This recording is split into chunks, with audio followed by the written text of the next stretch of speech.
ذلك الكتاب لا ريب فيه. Şahin Bey'imiz hızla büyüyor, gelişiyor. Mahallelerimiz, yeni mahallelerimizde yeni camiler yapıyoruz. Bir taraftan da eskiden kurulmuş mahallelerimizde tabi camilerimiz de maalesef eskiyen camilerimizi şu anda yeniliyoruz. Hazreti Ebubekir Camimizi daha önce yenilemiştik.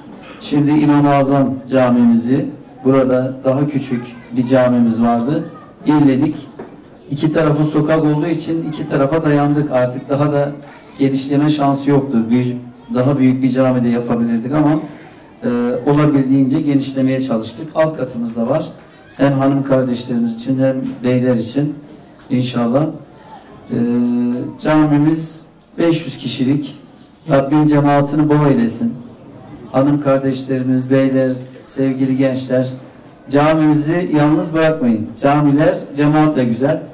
Ne kadar çok cemaat olursa o kadar daha çok anlamlı olur. Cami demek zaten toplanma demek, birleşme demek. Şu ana kadar 77 tane cami tamamlamışız. Sayın Hocam, Hocam da bu konuda Allah razı olsun.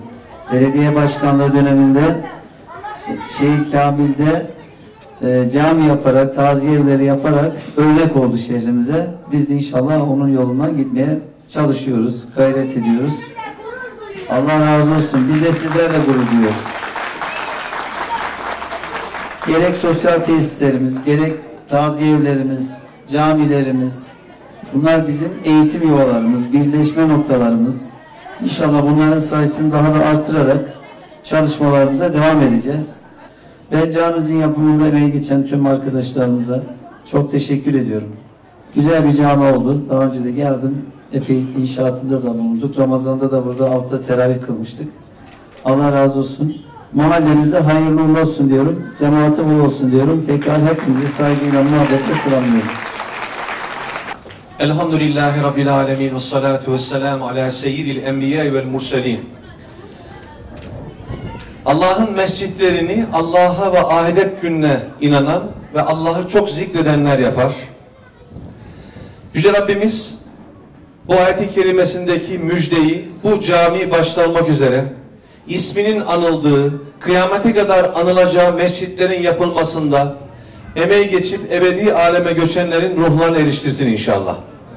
Bugün adı Barış olan bir camimizde dört büyük mezhep imamından birisi olan İmam-ı Azam Ebu Hanife'nin ismini taşıyacak bir camimizin inşallah açılışına dualarla şahitlik edeceğiz.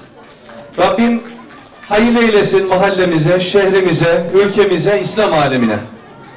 Yapılmasında emeği geçen başta belediyemize, değerli belediye başkanım Mehmet Tamazoğlu'na, ekibine çok teşekkür ediyoruz.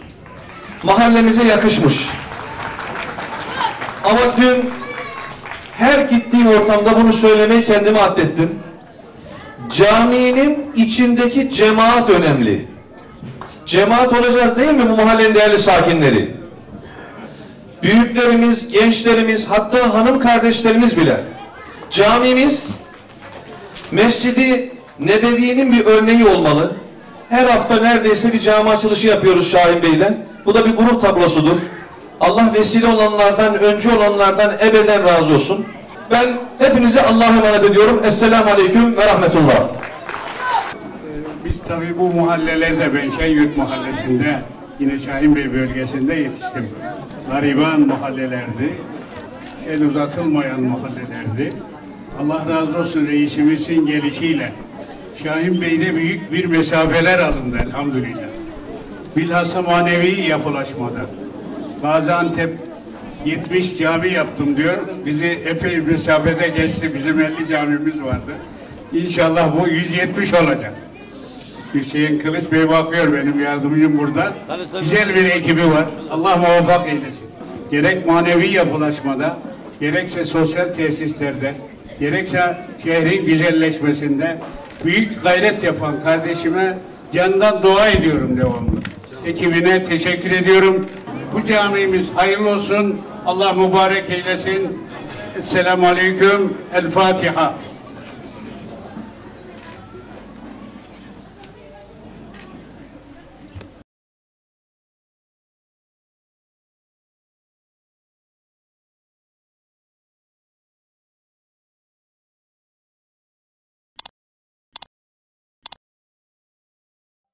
Allahu